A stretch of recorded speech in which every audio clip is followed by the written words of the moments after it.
کہنا چاہتا ہوں آج کے موجودہ وقت کے مسلمانوں سے، نو عمر ہمارے بھائی بہنوں سے، اللہ رب العزت نے اگر وقتی طور پر تمہیں دنیا میں رہنے کا موقع دیا، اگر اللہ نے وقتی طور پر تمہیں دنیا میں زندگی گزارنے کا موقع دیا ہے تو اس زندگی کو اس کو غنیمت سمجھو اور اس کو غنیمت سمجھ کر کے اللہ کے احکام پر گزارنے والے بن جاؤ، نبی کے فرمودات پر چلنے والے بن جاؤ، غیروں کے طریقوں سے ہٹ جاؤ، غیروں کے طریقوں کو اپنے اندر سے نکال دو۔ اللہ کی قسم یہ دنیا بھی تمہاری ہوگی اگر تم نہیں مانا تو، ورنہ ایک بات یاد رکھنا، من تشبہ بقوم فہو منہ، یہ ہمارے ہر عام انسان کی بات ہوتی تو جھٹلا دیتے، کسی تو پرائم منسٹر کی بات ہوتی تو جھٹلا دیتے، کسی مودی کی بات ہوتی تو بھی ہم جھٹلا دیتے، لیکن ہمارے آپ کے آقا دو جہاں کے سردار آمنہ کی خلافت نے جبرستان و عالم میں کیسے بڑے بڑے کارنامے انجام دیے ہیں کہ خلافت نے ایمان و یقین کی شمع روشن کی ہے، رشد و ہدایت کے دریا بہائے ہیں، مظلوموں کو ظلم و جبر کے خلاف علم بغاوت بلند کرنے کا حوصلہ دیا ہے، کہ ظالموں کی حکومت میں تباہی مچائی ہے، کہ اس نے کمزوروں کو اپنے حق کے لیے لڑنا سکھایا ہے، کہ اس نے دلوں کے قلعہ فتح کیے ہیں اور میدانوں کے میدان جیتے ہیں، کہ جب یہ خطابت نبی کی زبان تک پہنچی تو دعوت و ہدایت بن گئی، جب کسی واحد کی زبان سے آشنا ہوئی تو نصیحت و موعظت بن گئی، جب کسی قائد یا لیڈر نے اسے اختیار کیا تو ترانہ سیاست بن گئی۔ الغرض ہر دور کے اندر الگ الگ رنگ و روپ میں اپنا جلوہ دکھایا ہے، کیونکہ خطابت وجد میں آئے تو پھر ہتھیار بن جائے، کبھی خنجر، کبھی نیزہ، کبھی تلوار بن جائے۔ ارے خطابت کی گلفشانی مسلم ہے زمانے میں، یہ نجاشی کے آگے جعفر تجار بن جائے۔ میرے دوست، اسی بیان خطابت کے ذریعے آج پورے ہندوستان کے اوپر نریندر مودی حکومت کر رہے ہیں۔ میرے دوست، اس کے مقابلے میں آج اسپیچ دینے والا کوئی اس کے مقابل میں نہیں ہے جو اس طریقے سے اسپیچ دے کر لوگوں کے دلوں کو موہ سکے اور پورے ہندوستان پر راج کر سکے۔ اسی وجہ سے وہ پورے ہندوستان پر حکومت کر رہے ہیں، اس بات کا آپ مشاہدہ کر سکتے ہیں، کیونکہ جس کے زبان کے اندر سلاست ہوگی میرے دوستوں پوری دنیا کے اوپر حکومت کر سکتا ہے، لیکن اگر آپ کے زبان کے اندر سلاست نہیں ہے تو آپ پوری دنیا کو کیا ایک آدمی کے اوپر حکومت نہیں کر سکتے ہیں۔ میرے دوستوں، اس لیے میں آپ تمام ساتھی سے یہ ریکویسٹ کرنا چاہوں گا کہ آپ بڑھ چڑھ کر انجمن اصلاح الاسلام کے اندر حصہ لیں اور اپنے زبان کے اندر سلاست پیدا کریں تاکہ پوری دنیا پر آپ کی حکومت کر سکے۔ میرے دوستوں، زیادہ وقت نہ لیتے ہوئے میں بیان خطابت کے سب سے پہلے مقرر کی حیثیت سے میں آواز دے رہا ہوں شاہد افریدی کتبی کا استقبال اس شعر کے ساتھ ہے کہ چراؤ تیر جو بہتر تیری کمان میں ہے، کہ چراؤ تیر جو بہتر تیری کمان میں ہے، کسی کی آنکھ میں جادو تیری زبان میں ہے۔ ڈائس میں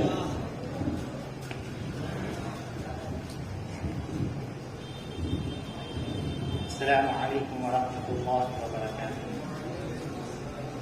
ان الحمد للہ رب العالمین والعاقبۃ للمتقین والصلاة والسلام علی سید الانبیاء والمرسلین وعلى آلہ واصحابہ اجمعین، اما بعد، اعوذ باللہ من الشیطان الرجیم، بسم اللہ الرحمن الرحیم، ان الصلاة تنہی عن الفحشاء والمنکر، صدق اللہ العظیم۔ قابل قدر نوجوان دوستوں اور عزیز ساتھیوں، اللہ کا بہت بڑا احسان و کرم ہوا کہ مالک دو جہاں نے ہم سب کو ایسی نورانیت اور ایسے بابرکت مجلس میں بیٹھنے کی توفیق عطا فرمائی۔ بہت دنوں سے یہ دلی خواہش تھی کہ آپ حضرات کے سامنے نماز کے موضوع پر کچھ گفتگو کروں۔ اللہ تعالیٰ سے دعا کریں کہ اللہ تعالیٰ ہم سب کو سما سے زیادہ عمل پیرا بنائیں۔ میرے دوستو، خالق الارض والسماوات نے اپنے محبوب جناب محمد الرسول اللہ صلی اللہ علیہ وسلم پر اور انسانیت پر بہت سارے سرفراز کیا، بہت سارے تحفوں سے سرفراز کیا، بہت سارے انعام کیا، لیکن اسی میں سے ایک اعلیٰ عرفہ شے ہے، وہ ہے نماز۔ اللہ رب العزت نے جب دنیا میں جب حج کو نازل فرمانا چاہا تو فرش پہ نازل فرمایا، زکوٰۃ کو فرش پہ نازل فرمایا، حج کو فرش پہ نازل فرمایا، حتیٰ کہ ایمان کے جتنے بھی ارکان ہیں، جتنے بھی شرائط ہیں، جتنے بھی عقائد ہیں، تمام کو فرش پہ نازل فرمایا۔ لیکن جب نماز کی باری آئی تو رب کائنات نے اپنے محبوب جناب محمد عربی صلی اللہ علیہ وسلم کو معراج پر بلایا اور معراج پر بلا کر کے عرش الہی پر نماز عطا کیا گیا، اس لیے کہ یہ اعلیٰ عرفہ شے ہے، یہ اعلیٰ عرفہ تحفہ ہے، اور اعلیٰ عرفہ تحفہ اعلیٰ عرفہ جگہ پہ دیا جاتا ہے۔ میرے بھائیوں، توحید اور ایمان کے بعد انبیاء کرام علیہ الصلوۃ والتسلیمات نے نماز ہی کی تلقین کی. جگہ جگہ پر قرآن نے ہمیں کہا گیا یا ایھا الذین آمنوا استعینوا بالصبر والصلاۃ، اے مومنو، اے ایمان والو، صبر اور نماز کے ذریعے مجھ سے طلب کرو. اللہ رب العزت نے جب اپنے تحفے کا نماز کا ذکر اپنے نبی کریم اپنے صحابہ کرام کے درمیان کیا تو تمام صحابہ کرام جھوم اٹھے اور کہنے لگے واہ سبحان اللہ سبحان اللہ، اب تو اللہ سے رضا حاصل کرنے کا ذریعہ مل گیا، اب تو رسول کی اطاعت حاصل کرنے کا ذریعہ مل گیا، اب جنت حاصل کرنے کا ذریعہ مل گیا، جہنم سے بری ہونے کا ذریعہ مل گیا. میرے بھائیوں، نماز ہی سے تو فرق ہوتا ہے. نماز کے بغیر کوئی ولی نہیں بن سکتا، نماز کے بغیر کوئی ابدال نہیں بن سکتا، نماز کے بغیر کوئی قطب نہیں بن سکتا، نماز کے بغیر کوئی اولیاء اللہ نہیں بن سکتا. اللہ کے نبی صلی اللہ علیہ وسلم نے نماز پڑھی، صحابہ کرام نے اس کی پابندی کی، ائمہ مجتہدین نے اس کو پکڑے رکھا، تابعین نے ان کو پکڑے رکھا، حتیٰ کہ آپ بتا ہی نہیں سکتے، کوئی یہ بات اور کوئی یہ دعویٰ نہیں کر سکتا کہ کوئی ولی ہو تو نماز کے بغیر بن گیا، کوئی امام نماز کے بغیر امام بن گیا، کوئی قطب نماز کے بغیر قطب بن گیا. نہیں میرے بھائی، نماز ہی سے سب کچھ بنتا ہے. اور یہی ایک بات اور کان کھول کر کے اپنے کان کے دریچے میں اس بات کو اتار لو کہ نماز ہی سے فیصلہ ہوتا ہے کون متقی، کون شقی، کون انسان، کون شیطان. یہ امتیاز نماز کی ہوتا ہے. آج ہمارے اندر نماز کی اہمیت ہی نہیں ہے. آج ہماری نماز کے اندر اہمیت کس طریقے سے نہیں، ہمارے والدین کے نماز سے ان کے اندر سے اہمیت ختم ہوگی، ہمارے اندر سے ختم ہوگی.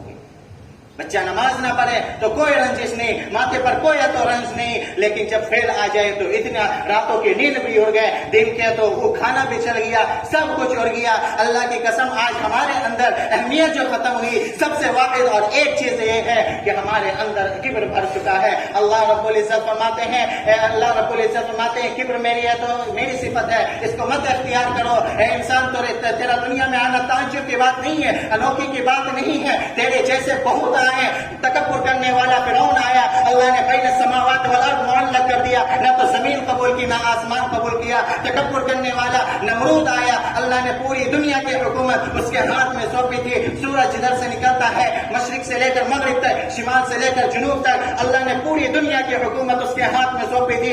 جب اس کا ظلم بڑھتا گیا، جب اس کا تشدد بڑھتا گیا، لوگوں میں کہتا تھا انا ربکم الاعلی، میں اس دھرتی کا رب ذوالجلال ہوں، I am Hitler, I am the dictator of entire world، کہ میں دنیا کا دادا، میں دنیا کا بادشاہ ہوں. تو اللہ نے کہا کہ نہیں نہیں، تمہارے دماغ میں گوبر ہے، تمہارے دماغ میں بھوسا ہے، تمہارے خیال غلط ہے، تم نہیں ہو بادشاہ، بادشاہ میں ہوں. ایک مچھر کے ذریعے اس کو عبرت ناک بنا دیا. تکبر کرنے والا شداد اس دنیا میں آیا تھا، جب اللہ سے چیلنج کیا اور دنیا میں جنت بنوایا، اللہ رب العزت نے دکھا دیا اور دنیا والوں کو بھی دکھا دیا یہ پچھم جو بھی ہے یہ کچھ نہیں باقی رہے گا. ایک باقی رہے گی، اللہ کی وحدانیت باقی رہے گی. وہ محل میں اپنا داخل ہونے سے پہلے موت کا لقمہ اجل بن گیا. تکبر کرنے والا ابو جہل آیا تھا، ابو جہل نے جب تکبر کیا، اللہ رب العزت بتائے کہ تم تکبر مت کرو. اب تم کو دکھا دیا کہ 2 معصوم سے بچے سے اس کی شہید کروا دی، اس کو قتل کروا دیا. تکبر کرنے کتنی بری چیز ہے. تکبر کرنے والا امیہ ابن خلف آیا، اللہ رب العزت نے بدر کے دن اس کو اندھوکا کر کے تو قتل کروا دیا. میرے بھائیوں، دنیا میں اللہ رب العزت نے جو بھیجا ہے اپنے احکام کو ماننے کے لیے، اپنے جو اللہ کے نبی صلی اللہ علیہ وسلم پر جو شریعت نازل ہوئی ہے، جو احکام نازل ہوا، اس کو بجا لاؤ تو یہی کامیابی ہے، ورنہ تو پوری ناکامی ہے. میرے بھائیوں، جب منادی فجر کے وقت اذان دیتا ہے اور کہتا ہے اللہ اکبر اللہ اکبر، اللہ سب سے بڑا ہے، اللہ سب سے بڑا ہے، حی علی الصلاۃ، آؤ کامیابی، آؤ نماز کی طرف، حی علی الفلاح، آؤ کامیابی کی طرف، الصلاۃ خیر من النوم، نیند سے بہتر نماز ہے. اللہ رب العزت ارشاد فرماتا ہے اے میرے بندے اٹھ جا،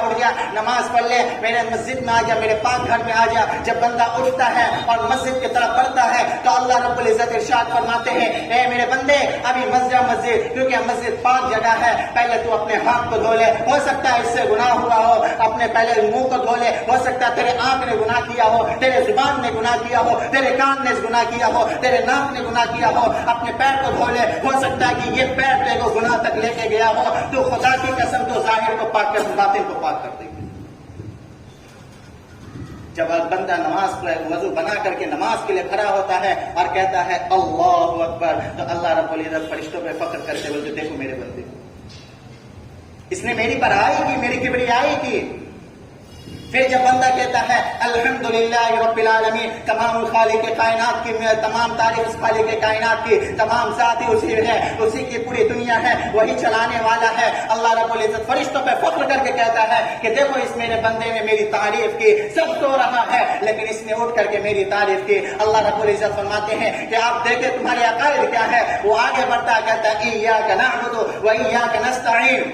ہم تیری ہی عبادت کرتے ہیں اور تجھی سے مدد مانگتے ہیں۔ تو اللہ رب العزت ارشاد فرماتا ہے دیکھو دیکھو اس کے عقائد بھی درست ہے، اس کے معاملات بھی درست ہے، اس سب کو صحیح کہہ رہا ہے۔ اب اللہ فرماتا ہے کہ میرے بندے تو جو مانگتا مانگ لے۔ جب بندہ کہتا ہے کہ ہمیں دنیا دے دے، اللہ کہتا ہے کہ نہیں نہیں اس سے بڑی چیز مانگ، کہتا ہے کہ بنگلہ دے دے، نہیں نہیں نہیں اس سے بھی بڑی چیز مانگ، اللہ سے کہتا ہے یا اللہ مکان دے دے، گاڑی دے دے، اللہ رب العزت ارشاد فرماتے ہیں یہ تو تمہیں دنیا والے بھی دیں گے، مجھ سے وہ چیز مانگ لے جو کوئی دنیا والے نہیں دے سکتے۔ اہدنا الصراط المستقیم،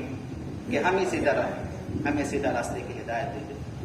میرے بھائیوں، اس لیے میں کہنا چاہتا ہوں آج کے موجودہ وقت کے مسلمانوں سے، نو عمر ہمارے بھائی بہنوں سے، اللہ رب العزت نے اگر وقتی طور پر تمہیں دنیا میں رہنے کا موقع دیا، اگر اللہ نے وقتی طور پر تمہیں دنیا میں زندگی گزارنے کا موقع دیا ہے تو اس زندگی کو اس کو غنیمت سمجھو اور اس کو غنیمت سمجھ کر کے اللہ کے احکام پر گزارنے والے بن جاؤ، نبی کے فرمودات پر چلنے والے بن جاؤ، غیروں کے طریقوں سے ہٹ جاؤ، غیروں کے طریقوں کو اپنے اندر سے نکال دو۔ اللہ کی قسم یہ دنیا بھی تمہاری ہوگی اگر تم نہیں مانا تو، ورنہ ایک بات یاد رکھنا، من تشبہ بقوم فہو منہ، یہ ہمارے ہر عام انسان کی بات ہوتی تو جھٹلا دیتے، کسی تو پرائم منسٹر کی بات ہوتی تو جھٹلا دیتے، کسی مودی کی بات ہوتی تو بھی ہم جھٹلا دیتے، لیکن ہمارے آپ کے آقا، دو جہاں کے سردار، آمنہ کے لال، عبداللہ کے لخت جگر، عبد المطلب کے نور نظر، بنو قریش کے چمکتے دمکتے سورج، جناب محمد عربی صلی اللہ علیہ وسلم نے ارشاد فرمایا من تشبہ بقوم فہو منہ، جس نے بھی کسی قوم کی مشابہت اختیار کی وہ کل قیامت میں اسی کے ساتھ اٹھایا جائے گا، میرا اس کا کوئی واسطہ نہیں۔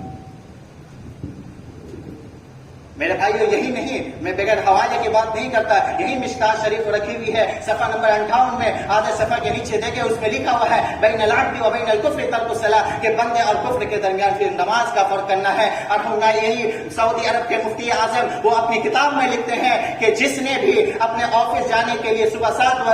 بجے والی ہے تو الارم لگائی اور نماز کے لیے الارم نہیں لگایا وہ مرتد ہو گیا۔ میرے بھائیو ایک ہیلا ہے، ایک ہے تو آر ہے، سمجھ لو کہ اگر ہم نماز پڑھیں تو اسلام میں، نہیں تو اسلام سے باہر۔ اس لیے میرے بھائیوں ہم سب اپنے آپ کو غنیمت سمجھے، یہی نہیں نماز کی بہت بڑی اہمیت ہے۔ خلیفہ دوم حضرت عمر فاروق رضی اللہ عنہ، اب ان کے پاس ایک عورت آتی ہے اور کہنے لگی کہ اے امیر المومنین، اے امیر المومنین، ہمارا تیل زمین پہ گر گیا، زمین نے جذب کر لیا۔ حضرت عمر فاروق رضی اللہ عنہ اس پہ ایک کرسی میں لکھے اور لکھ کر کے کہے کہ اے بڑھیا جا تیرا تیل جہاں گرا تھا وہاں اس کو ڈال دے۔ وہ جاتی ہے اور ڈالتی ہے، سنگ سنگ پورا تیل تو زمین اگل دیتی ہے۔ خدا کی قسم لوگ حیران اور پریشان ہوتے ہیں آخر اس کرزے میں کیا لکھا ہوا تھا کہ زمین بھی کانپ گئی ہے، زمین کانپ کر کے تیل نکال دی۔ لوگ حیران تھے، پریشان تھے۔ میرے بھائیو اپنے کان کے دریچے کو کھول کر کے اس بات سن لو، اللہ کی قسم اس کے اندر یہ لکھا ہوا تھا اے زمین تو اس بڑھے کا تیل واپس کر دے، اے زمین تو اس بڑھے کا تیل واپس کر دے، ورنہ تیرے اندر ایسے شخص کو دفن کروں گا جو تارک الصلاۃ یعنی نمازوں کو چھوڑنے والا ہے۔ آپ ہی فیصلہ کریں، جب نماز کو چھوڑنے والے کو زمین نہیں قبول کرے گی تو زمین کا رب کیسے قبول کرے گا؟ اس لیے میرے بھائیوں میں آخری بات یہیں پہ ختم کرتا ہوں اس شعر کے ساتھ کہ اس شعر کے ساتھ کہ پڑھ نماز پنج گانا نہ کر کوئی بہانہ، پڑھ نماز پنج گانا نہ کر کوئی بہانہ، اسی میں تیری جنت ورنہ دوزخ ہے تیرا ٹھکانہ۔